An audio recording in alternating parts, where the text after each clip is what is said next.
यह कहानी एक विवाह समारोह से शुरू होती है, जिसका वीडियो इन दिनों सोशल मीडिया पर खूब देखा जा रहा है।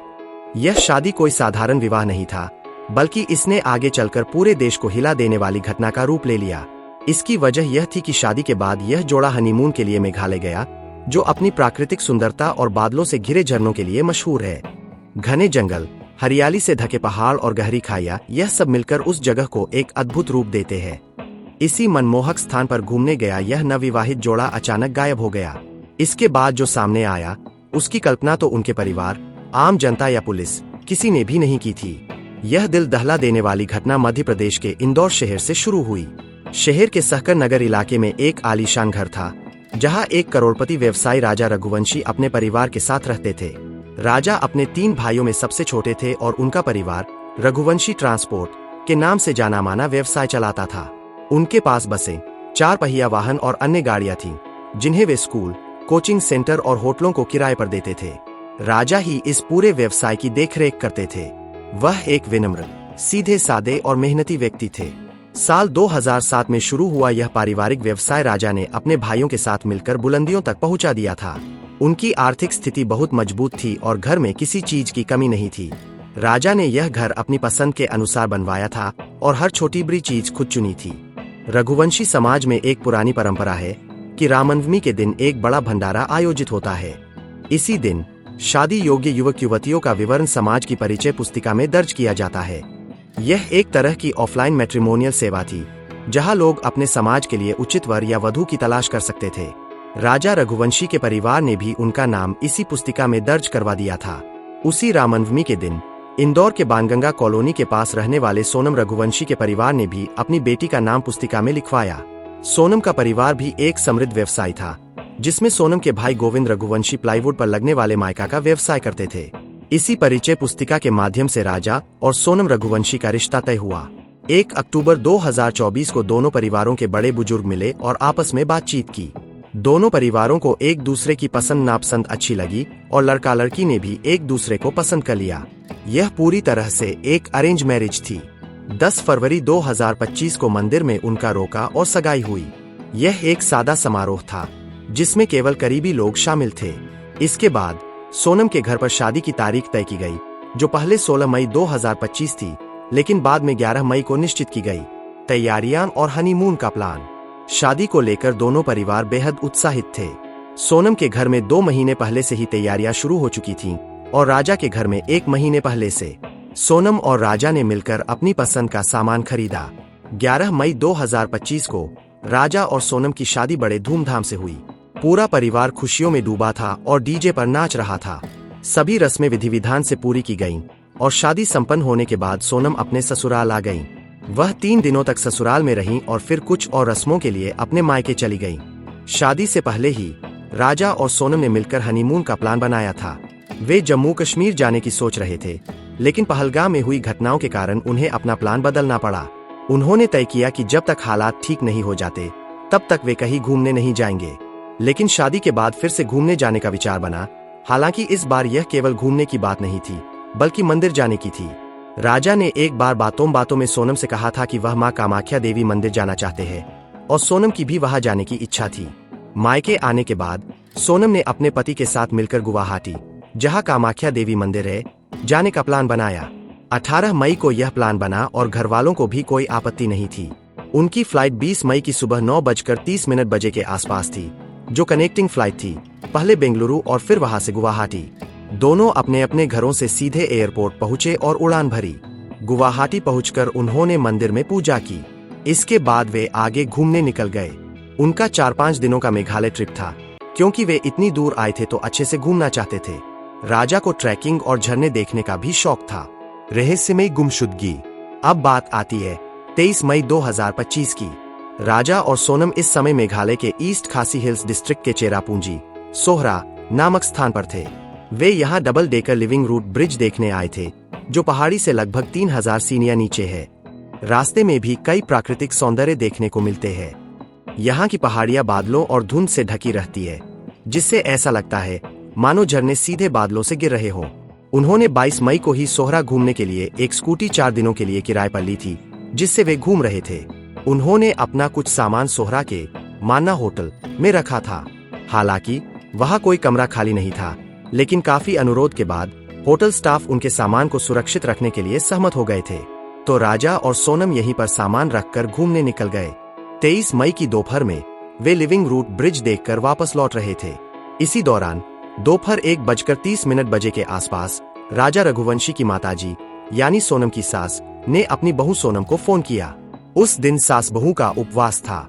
सास घर पर फलहार बना रही थी। तभी उन्हें बेटे और बहू की याद आई, तो उन्होंने उनका हालचाल जानने के लिए फोन कर दिया। सोनम भी उपवास पर थी। पति पत्नी पहाड़ चढ़ते चढ़ते थक चुके थे। राजा आगे निकल गए थे, लेकिन सोनम थोड़ी पीछे रह गई थी। वह काफी थकी हुई थी और हाफ रही थी। सास ने कहा कि अगर उपवास का कोई खाना हो तो खा लो। सोनम ने कहा कि यहाँ जंगल में क्या मिलेगा, ऊपर जाकर ही कुछ देखेंगी। कुछ मिनट बात करने के बाद कॉल कट गया। यही आखिरी बार था जब सोनम या राजा की अपने घर पर कोई बात हुई। इसके बाद दोनों लापता हो गए। दोनों के मोबाइल फोन रहस्यमयी तरीके से बंद हो गए। घर वालों ने जब कॉल किया तो स्विच ऑफ बताता रहा। शुरू में उन्हें लगा कि शायद मोबाइल की बैटरी डिस्चार्ज हो गई होगी या नेटवर्क की समस्या होगी। इन्हीं सब सोच विचार में 2 दिन बीत गए। 2 दिन बाद भी सोनम और राजा से उनके परिवार का कोई संपर्क नहीं हुआ। न तो वे अपने परिवार को फोन कर रहे थे और न ही सोशल मीडिया पर कुछ पोस्ट कर रहे थे। राजा ने आखिरी बार अपने इंस्टाग्राम पर 23 मई की दोपहर 2 बजे के आसपास एक पोस्ट किया था, जिसमें उन्होंने कैप्शन लिखा था 7 जन्मों का साथ। इसके बाद वे सोशल मीडिया पर भी निष्क्रिय हो गए थे और व्हाट्सएप पर भी कोई जवाब नहीं दे रहे थे। इधर घर वाले और भी परेशान होने लगे। मन में बुरे बुरे ख्याल आने लगे कि कहीं कुछ अनहोनी तो नहीं हो गई। इसके बाद मई के 25 से 26 को सोनम और राजा के भाई उन्हें ढूंढने के लिए शिलोंग गए। उन्होंने काफी प्रयास किया पता करने का, लेकिन उन्हें समझ नहीं आ रहा था कि कहा जाए। उन्हें कुछ पता भी नहीं था। इसके बाद वे पुलिस के पास गए और उन्हें बताया कि उनके घर के बच्चे यहाँ घूमने आए थे, लेकिन अचानक उनका संपर्क टूट गया और वे अब कहाँ है यह पता नहीं चल रहा है। उन्हें ढूंढने में सहायता करें। पुलिस ने भी अपनी तरफ से प्रयास शुरू कर दिए। उनके साथ दोनों के भाई भी लगे हुए थे। पुलिस जब आसपास के थानों में सोनम और राजा के बारे में जानकारी साझा कर रही थी कि वे स्कूटी से घूम रहे थे और अचानक गायब हो गए, तभी उन्हें एक खबर मिली। 24 मई को एक लावारिस स्कूटी सोहरारिम गांव के पास चाबी लगी हुई खड़ी थी। वहां के ग्राम प्रधान ने इसकी सूचना पुलिस को दी थी, जिसके बाद वहां की लोकल पुलिस उसे बरामद करके थाने ले गई थी और मालिक का पता कर रही थी। इस बात का पता चलने के बाद पुलिस टीम उस गांव में पहुंची। वहां एक रेस्टोरेंट या ढाबा था, गोल्डन पाई। उसी के पास किसी ने 23 मई की दोपहर में स्कूटी पार्क की थी और चला गया था। रेस्टोरेंट के संचालक से पुलिस को यह जानकारी मिली। स्कूटी के मालिक के बारे में पता करने पर पता चला कि वह इसे किराए पर देते थे। यह कोई और स्कूटी नहीं थी, बल्कि सोनम और राजा की थी, जिसे उन्होंने 22 मई को किराए पर लिया था। राजा ने इसे अपनी आईडी देकर किराए पर लिया था। लेकिन उस जगह पर स्कूटी किसने पार्क की और सोम राजा कहाँ है? बढ़ता दबाव और ज्योतिषीय चिंताएं। इधर घर पर सभी लोग परेशान थे और अपने बच्चों को ढूंढने की मांग कर रहे थे। जनता भी उनके साथ खड़ी थी और सभी लोग मिलकर सरकार से गुहार लगा रहे थे। मामला अब धीरे धीरे मीडिया में भी बढ़ने लगा था। दोनों को ढूंढने के लिए कई सारी सर्च टीमें बनाई गईं। यह जगह भी कोई आम नहीं थी। चारों तरफ पहाड़ थे, गहरी खाइयां थीं, जंगल थे, झरने थे और फिसलन भरे मुश्किल रास्ते थे। ऊपर से चेरापूंजी दुनिया की सबसे ज्यादा बारिश वाली जगहों में से एक है, तो यहां बिना समय के भी बारिश हो जाती है। मौसम बहुत तेजी से बदलता है, कभी बारिश तो कभी कोहरा तो कभी धूप। पहाड़ियों से नीचे भी नहीं देख सकते थे, क्योंकि कोहरा रहता था, इसलिए खाई में उतरकर ही देखना पड़ता था। 27 मई को सर्च टीम को 2 बैग मिले। ये स्कूटी मिलने वाली जगह से कुछ मीटर दूर खाई में पड़े हुए थे। सोनम और राजा के भाइयों ने इन बैग्स को पहचान लिया। वे वही थे जो दोनों घर से लेकर निकले थे। इसमें उनके कपड़े वगैरह पड़े थे। अब लगने लगा कि उनके साथ कुछ अनहोनी हुई है। लावारिस स्कूटी मिली, अब उनके बैग्स भी मिले। सर्च टीम ने अपनी खोजबीन और तेज कर दी और भी लोगों को इसमें जोड़ा गया। एनडीआरएफ, एसडीआरएफ, स्थानीय पुलिस, कुछ ट्रैकिंग विशेषज्ञ और वहां के लोकल लोग जो रास्ता बताते हैं। एक स्थानीय गाइड अल्बर्ट ने बताया कि 23 मई की सुबह 10 बजे के आसपास उन्होंने सोनम और राजा को नगरिया और मावला खियाल के बीच देखा था। वह उन्हें पहचानते थे, क्योंकि पिछले दिन वे उनके पास लोकल गाइड के रूप में गए थे, लेकिन उन्होंने सेवा लेने से मना कर दिया था। इसके बाद वे किसी और को हायर करके लिविंग ब्रिज देखने के लिए चले गए। उन्होंने केवल नीचे जाने तक की सेवा ली थी, फिर वे खुद ही ऊपर आ रहे थे। गाइड ने आगे बताया कि राजा थोड़ा आगे चल रहे थे और सोनम पीछे चल रही थी, लेकिन राजा के साथ 3 और लोग भी थे जो उसके साथ बात करते हुए जा रहे थे।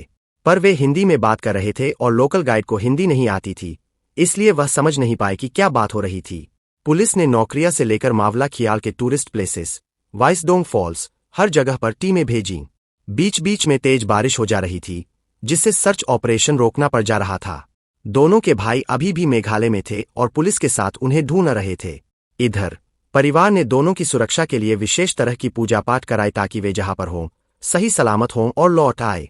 सोनम के पिताजी ने अपने पारिवारिक ज्योतिषी से बात की। वैसे शादी के दौरान सोनम और राजा की कुंडली भी इन्हीं ज्योतिषी को दिखाई गई थी। सोनम मांगलिक थी, जिसका मतलब था कि जिससे उसकी शादी होगी उसका जीवन बहुत कष्ट से बीतेगा, जिंदगी भर संघर्ष करने पड़ेंगे और सुख शांति नहीं होगी।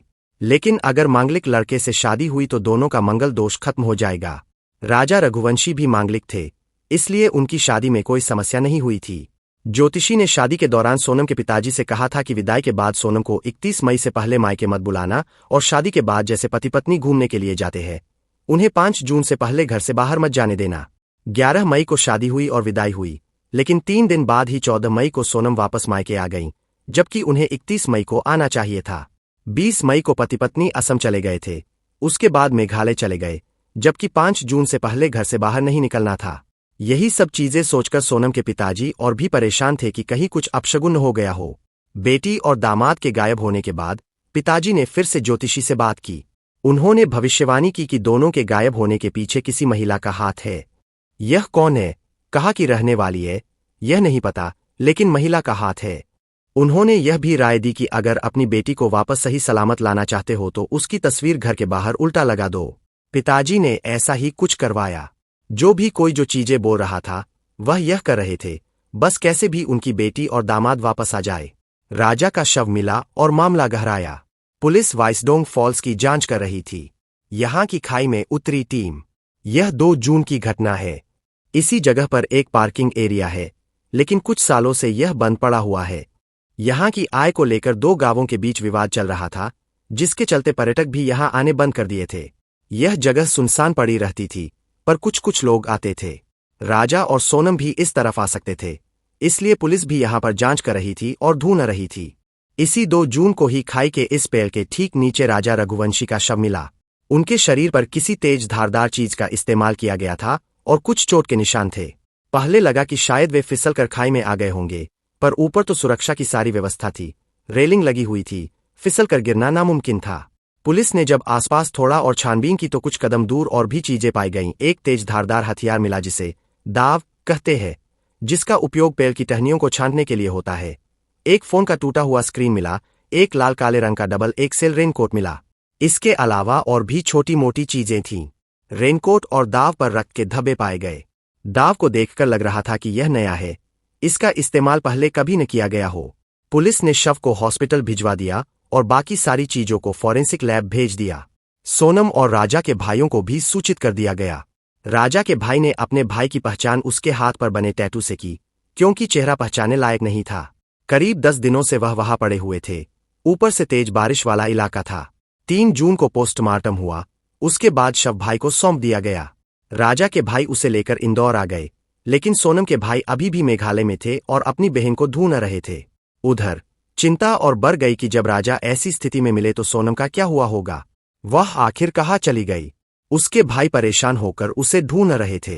कुछ और रिश्तेदार भी यहां सहायता करने के लिए पहुंच गए। अब तो यह मामला मुख्यधारा मीडिया में चलना शुरू हो गया था। लोग तरह तरह की बातें करने लगे। वैसे राजा रघुवंशी घर से कीमती गहने भी पहनकर गए थे। सोने की चेन, हीरे जड़ी अंगूठी, सोने का कड़ा, कुल मिलाकर 10 लाख से ऊपर की कीमत थी। लेकिन जब उनका शव मिला तो उनके ऊपर कुछ भी नहीं था। शायद किसी ने लूटपाट की हो। लोग यहां की सुरक्षा पर सवाल खड़े करने लगे कि कैसी जगह है, कोई पर्यटक यहां पर घूमने के लिए आता है और उससे लूटपाट होती है। 8 मई को वहां के डीएम ने एक नोटिस जारी किया था कि घुसपैठ हो सकती है। 40 किलोमीटर लंबा भारत बांग्लादेशी बॉर्डर है, जहां पर राजा रघुवंशी के साथ वह वारदात हुई थी। वह जगह बॉर्डर से केवल 20 से 22 किलोमीटर ही दूर थी। ऐसा लगा कि घुसपैठियों का भी हाथ हो सकता है। वहां के स्थानीय लोगों पर भी सवाल खड़े हो रहे थे। राजा रघुवंशी के उस हालत में मिलने के बाद और कई सारे सवाल खड़े होने के बाद अब जाकर स्पेशल इन्वेस्टिगेशन टीम सिट का गठन किया गया। इधर इंदौर में लोग सीबीआई जांच की मांग कर रहे थे।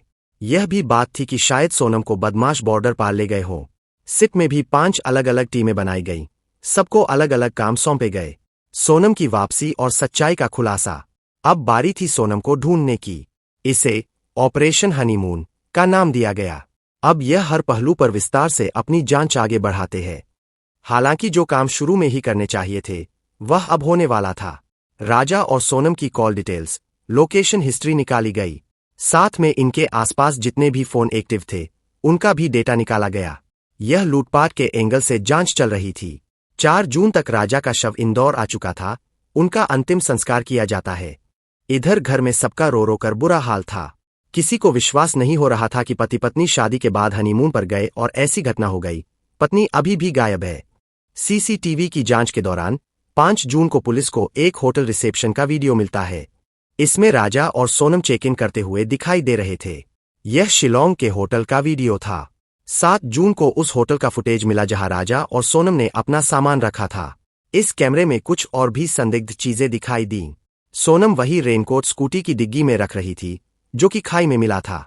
पुलिस ने एक होटल से बैग बरामद किया जिसमें राजा के कपड़े थे, सोनम का मंगलसूत्र था, अंगूठी थी।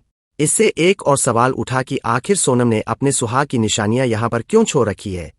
सिट की टेक्निकल टीम ने PSTN public switch telephone network data निकलवाए। इसमें 5 लाख मोबाइल नंबर मिलते हैं। इन्हीं नंबर्स की जांच करते करते एक पर शक हुआ जो कि इंदौर का था।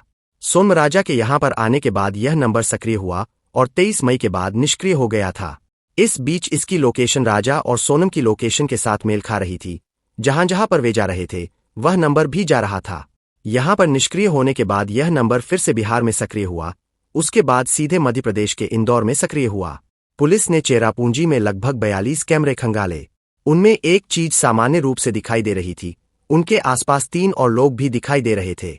क्या ये तीनों वही थे जिसके बारे में लोकल गाइड अल्बर्ट ने बताया था, जिन्हें उसने 23 मई की सुबह में राजा के साथ पहाड़ी चढ़ते हुए देखा था। ये तीनों भी एक स्कूटी से घूम रहे थे और राजा और सोनम का पीछा कर रहे थे।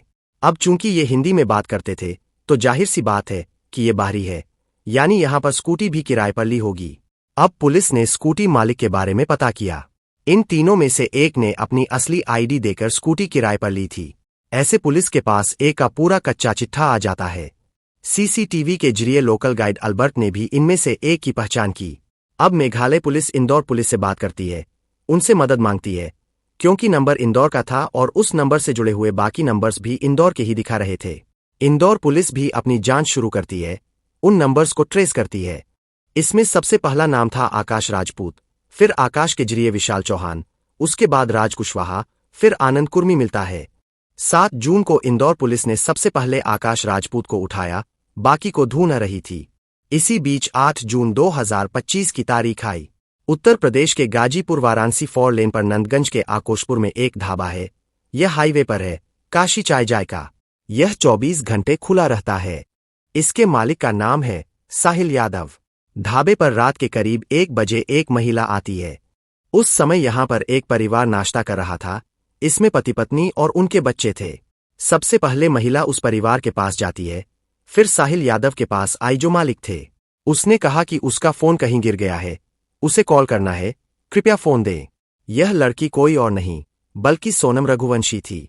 इसने अपने भाई गोविंद को कॉल किया जो मेघालय में थे, जो 17 दिनों से अपनी बहन को ढूंढ रहे थे। यह फोन पर बहुत रो रही थी। भाई ने वीडियो कॉल करके इसका चेहरा देखा। फोन कट जाता है। इसके बाद भाई दोबारा कॉल करते हैं और ढाबे के मालिक से कहते हैं कि कृपया करके इन्हें सुरक्षित रखिए या पुलिस स्टेशन पहुंचा दीजिए। सोनम मिल चुकी थी, जो गाजीपुर में एक ढाबे पर बैठी हुई थी। भाई गोविंद अपने परिवार को खुशखबरी देते हैं, साथ में पुलिस को भी सूचित कर दिया। कुछ देर के बाद गाजीपुर की लोकल पुलिस ढाबे पर पहुंचती है। सोनम को पहले हॉस्पिटल ले जाते हैं। चेकअप कराया गया। उसको थोड़ा बुखार था और सर दर्द था। दवाई दिलाने के बाद पुलिस सोनम को 1 स्टॉप सेंटर ले गई। सूचना मिलते ही मेघालय की पुलिस, इंदौर की पुलिस, सभी वहां के लिए निकल पड़ते हैं। यहां इंदौर में ये चारों राजपूत, चौहान, कुशवाहा, कुर्मी भी पकड़े जा चुके थे। मेघालय पुलिस इनसे यहीं पर थोड़ा बहुत पूछताछ करती है। पता चला कि राजा रघुवंशी के उस हाल के पीछे खुद उसकी पत्नी सोनम का हाथ है। साथ में 4 आरोपी भी थे। अब दोनों ही जगहों से, गाजीपुर और इंदौर से रिमांड लेकर मेघालय पुलिस इन्हें अपने साथ ले गई। इन्हें वहां के कोर्ट में पेश किया जाता है और 8 दिनों की कस्टडी मिलती है। करीब 3 साल पहले राज कुशवाहा सोनम के भाई की कंपनी में काम करने के लिए आया था। यह मैनेजर था और गोदाम भी संभालता था। सोनम भी पढ़ाई के बाद भाई की ही कंपनी में HR मानव संसाधन की पोस्ट पर नौकरी करने लगी। ऐसे दोनों मिलते हैं, दोनों में दोस्ती होती है, फिर प्यार हो गया। पर इन्हें दुनिया से अपने रिश्ते को छिपाना था। दिखावे के लिए राज इसको दीदी बोलता था और सोनम इसे रक्षाबंधन के दिन राखी बांधती थी। सोनम का रिश्ता जब राजा रघुवंशी से तय हुआ तो वह चाहती तो मना कर देती, लेकिन वह मांगलिक थी। अगर वह इज्जत से शादी से मना भी कर दे और राज से शादी हो जाए, तब भी आने वाली जिंदगी राज के साथ दुखदायी बीतेगी, क्योंकि वह मांगलिक है। पर राजा रघुवंशी भी मांगलिक थे। अगर उनसे शादी हो जाए तो मंगल दोष खत्म हो जाएगा। इसके बाद वह जिससे चाहे शादी कर सकती है, ऊपर से विधवा भी हो जाएगी और कोई भी विधवा लड़की से शादी नहीं करना चाहता, जिसके बाद वह राज से आसानी से शादी कर सकती है। लेकिन शुरुआत में सोनम ने राजा रघुवंशी के लिए कुछ नहीं सोचा था, उसने खुद के लिए सोचा था। 2 प्लान बनाए थे। पहला था कि नदी में नहाने के बहाने भाग जाएगी, सभी लोग सोचेंगे कि नदी में बह गई होगी, लेकिन नदी किनारे भीड़ होती है, कैमरे लगे होते हैं। फिर यह प्लान छोड़ दिया गया।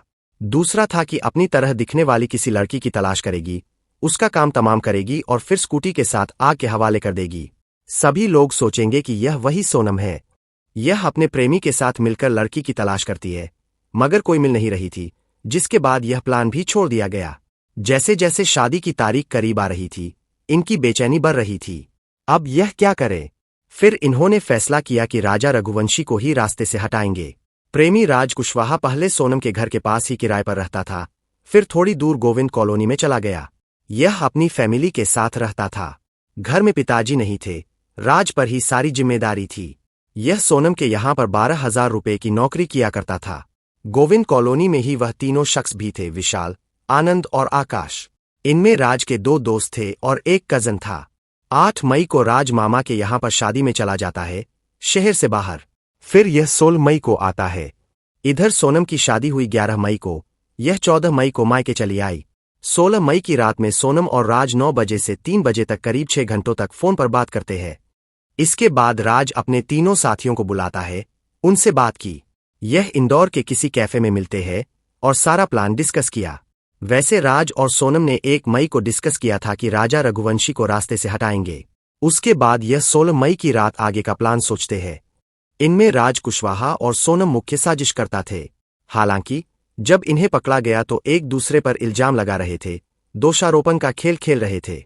इनका प्लान था कि यह घटना ऐसे अंजाम देंगे जैसा कि हादसा लगे।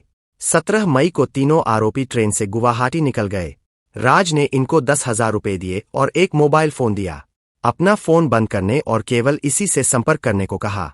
पैसे खर्चों के लिए दिए थे, खाने पीने और रहने के लिए। राज ने फर्जी सिम आनंद कुर्मी के नाम पर खरीदा था, अपने घर के पास की एक दुकान से। राज भी उनके साथ ट्रेन से जाने वाला था, लेकिन अहम वक्त पर पलट गया। उसने कहा कि अगर वह भी गायब हुआ तो सभी लोग उन पर शक करेंगे, राज खुल सकता है, इसलिए यह घर पर ही रहेगा। वैसे जब राजा रघुवंशी का अंतिम संस्कार इंदौर में निकला था, तो राज ही सोनम के पिताजी को दामाद के घर पर ले गया था। 17 मई को ये तीनों ट्रेन से निकलते हैं। ये बस दोस्ती के नाते कर रहे थे। 19 मई को ये वहां पर पहुंचे।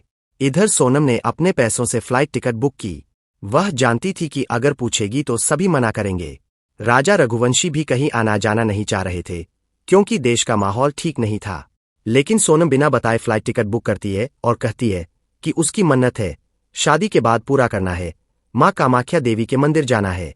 लेकिन इसने वापसी का टिकट नहीं कराया, जानबूझकर। यह 18 मई की बात है। टिकट बुक करने के बाद सोनम ने अपने पति को बताया था, अब चूंकि टिकट बुक हो चुके हैं, पैसे बर्बाद न हो जाए, इसलिए जाना पड़ेगा। तभी राजा रघुवंशी मान जाते हैं। 18 मई की एक रील भी वायरल हो रही है, जिसमें राजा रघुवंशी अपने घर के बच्चों के साथ स्विमिंग पूल में नहा रहे हैं, एंजॉय कर रहे हैं। लेकिन किसी को क्या पता था कि यह आखिरी है जब वह अपने परिवार के साथ खुशियां मना रहे हैं। 20 मई को फ्लाइट थी 9:30 बजे की, लेकिन सोनम राजा को 5 बजे ही कॉल करके जगा देती है और 6:30 बजे तक एयरपोर्ट भेज दिया। राजा रैपिडो बुक करके जाते हैं। एयरपोर्ट पर पहुंचने के बाद सोनम राजा का फोन नहीं उठा रही थी। इसके बाद राजा ने अपनी मां से कहा फिर सास बहू को कॉल करती है, उनका फोन ही उठा लेती है। यह 8 बजे के बाद एयरपोर्ट पर पहुंची। इसने सास से कहा कि इसके पति लेट उठते हैं, इसलिए जल्दी भेज दिया। वैसे शादी से पहले जब भी राजा रघुवंशी अपनी होने वाली पत्नी से बात करना चाहते थे, उसको कॉल करते थे तो वह अनदेखा करती थी। फिर इन्होंने अपनी मां से कहा। सास उससे पूछती है। वह कहती है कि काम में व्यस्त थी इसलिए बात नहीं कर पा रही थी। सास के टोकने के बाद यह बात करने लगती है। गुवाहाटी पहुंचने के बाद सोनम लगातार अपनी लोकेशन तीनों साथियों को भेज रही थी। इनका तभी का प्लान था कि गुवाहाटी पहुंचते ही काम को अंजाम देंगे, लेकिन मौका नहीं मिल पा रहा था। फिर 22 मई को कोशिश हुई सेल्फी लेते समय, लेकिन मौसम खराब होने की वजह से ये वापस लौट आते हैं। सोनम ने सोचा था कि सेल्फी लेते समय वह खाई में धक्का दे देगी, लेकिन ऐसा हो नहीं पाता है। सोनम ने पहले ही अपने पति से इंदौर में कह दिया था कि अपने गहने साथ लेकर चलना। यह भी अपने सारे गहने पैक कर लेती है। घर वालों के पूछने पर कहा कि फोटो वहां पर क्लिक करेंगे, लेकिन इसका प्लान था गहनों की लूटपाट का एंगल देने का। 22 मई को ये लिविंग रूट ब्रिज देखने के लिए जाते हैं। वहीं पर एक होमस्टे में ठहरे और रात बिताई। फिर 23 मई की सुबह 5 बजे वहां से चेक आउट कर देते हैं। होमस्टे मालिक को भी हैरानी हो रही थी कि ये सुबह सुबह क्यों निकले, नाश्ता करके जाते। पहाड़ों की चढ़ाई काफी ज्यादा थी, करीब 3000 सीढ़ियां थीं, ऊपर चढ़ना था, इसमें घंटों लगने वाले थे। लोकेशन भेजने के बाद तीनों साथी भी यहां पर आ जाते हैं। तभी लोकल गाइड अल्बर्ट ने इन्हें देखा था। ऊपर आते आते सभी थक चुके थे। वैसे तीनों साथियों ने राजा रघुवंशी से भी जान पहचान बना ली थी, दोस्ती कर ली थी, क्योंकि ये भी इंदौर के थे तो दोस्ती करने में आसानी हुई। उन्होंने कहा कि ये भी घूमने के लिए आए हैं, अगर ये बार बार आसपास घूमेंगे तो शक कर सकता है, इसलिए दोस्ती ही कर ली। पहाड़ पर चढ़ते चढ़ते ये लोग थक चुके थे। इनकी हिम्मत नहीं हो रही थी कि कैसे काम को अंजाम दें। इन्होंने गुवाहाटी से ही हथियार खरीद कर रख लिए थे। सोनम के पास राजा का वॉलेट और फोन था। यह राजा से कहती है कि तुम्हारे फोन पर बार बार कॉल्स आ रहे हैं, डिस्टर्ब हो रहा है, इसलिए फोन बंद कर दो। ऐसे साजिश के तहत यह फोन बंद करवा देती है। किसी भी बदमाश की हिम्मत नहीं हो रही थी कि कैसे काम को अंजाम दे। सभी थके हुए थे। इसके बाद सोनम ने अपने पति के वॉलेट से 15,000 रुपए निकाले, उन बदमाशों में से एक को दिए और कहा कि आगे तुमको 20 लाख रुपए और देगी, साथ में भाई की कंपनी में नौकरी भी दिलवा देगी। इसके बाद ये लोग मान जाते हैं। ये लोग वाइसडोंग फॉल्स के पास गए। वहीं पर पीछे से विशाल हथियार का उपयोग करता है, फिर आगे से किया। उसके बाद सोनम के साथ मिलकर उसको खाई में फेंक देते हैं। क्योंकि कपड़ों पर भी छींटे आ गए थे, तो उनको भी निकालकर फेंक दिया। फोन को भी तोड़कर फेंक देते हैं, हथियार को भी फेंक दिया। अब ये चारों लोग दोनों स्कूटी पर बैठते हैं और निकल गए। एक जगह पर सोनम उतर जाती है, स्कूटी को भी लावारिस छुड़वा दिया। इसके बाद सबका संपर्क टूट जाता है। ये अलग अलग वहां से निकल गए। राज कुशवाहा ने विशाल को एक बुर्खा दिया था कि वहां पर जाकर सोनम को दे देना। काम अंजाम देने के बाद वह यही पहनकर निकलेगी ताकि उसको कोई पहचाने ना। सोनम बुर्खा पहनकर बस से गुवाहाटी गई, फिर सिलीगुड़ी गई, उसके बाद पटना, पटना से आरा, फिर ट्रेन से लखनऊ जाती है, उसके बाद बस से इंदौर चली गई। यह इंदौर आकर देवास गेट के पास एक फ्लैट में रहने लगती है। इस फ्लैट की खबर के बारे में राज कुशवाहा को भी नहीं पता था, बस यह इतना जानता था कि इसकी प्रेमिका भी इंदौर आ गई है। पुलिस को राज कुशवाहा के पेटीएम वॉलेट में 7,000 रुपए का लेनदेन मिला, जिसे इसने किराने का सामान खरीदने के लिए उपयोग किया था, जो सामान इसने सोनम को दिए खाने बनाने के लिए। जब आकाश पकड़ा गया तो राज घबरा जाता है, सोचा कि भंडा फूट जाएगा। इसके बाद सोनम से कहा कि तुम गाजीपुर निकल जाओ। इसने 500 रुपए में टैक्सी बुक की और सोनम को उसमें भेज दिया। सोनम गाजीपुर आकर राज को कॉल कर देती है, जिसे पुलिस ने उसे ट्रेस कर लिया, लेकिन राज ने कहा कि जल्दी से फोन फेंक दो। सोनम ऐसा ही करती है। पहले इन्होंने सोचा था कि सोन वापस सिलीगुड़ी जाएगी, वहां पर वह कोई नशीला पदार्थ लेकर पड़ी रहेगी ताकि लोग उसको देखें और पुलिस को सूचना दे, जिसके बाद वह नाटक कर सकती है, झूठी कहानी सुना सकती है कि वह घूमने के लिए आए थे, लूटपाट किया गया, पति का वह हश्र हुआ, फिर इसको भी उठाकर अपने साथ ले गए और यहां पर छोड़ दिया। लेकिन आकाश के पकड़े जाने के बाद ये घबरा जाते हैं। फिर भी गाजीपुर आने के बाद सोनम वही चीज करती है जो कि सिलीगुड़ी में करने वाली थी, पर यह हो नहीं पाता है। सोनम के भाई का कहना है कि अगर उनकी बहन ने ऐसा किया है तो उसको कड़ी से कड़ी सजा मिलनी चाहिए। वे भी मानते हैं कि इसमें सोनम मुख्य आरोपी है और उसने भी साथ दिया था। अभी उनका परिवार भी सोनम के खिलाफ है। वे राजा रघुवंशी के परिवार के साथ मिलकर केस लड़ेंगे और उन्हें न्याय दिलाएंगे। पहले लोग मेघालय के लोगों पर सवाल उठा रहे थे लेकिन यह मामला अनैतिक संबंधों का निकला। पुलिस का कहना है कि महीने भर में जांच पूरी करके आरोप पत्र दाखिल कर देंगे। सारी जांच तो लगभग हो ही चुकी है। यह कहानी प्यार, धोखे और एक भयानक साजिश का एक जटिल ताना बाना है। क्या आपको लगता है कि सोनम को अपने अपराधों के लिए सबसे कड़ी सजा मिलनी चाहिए?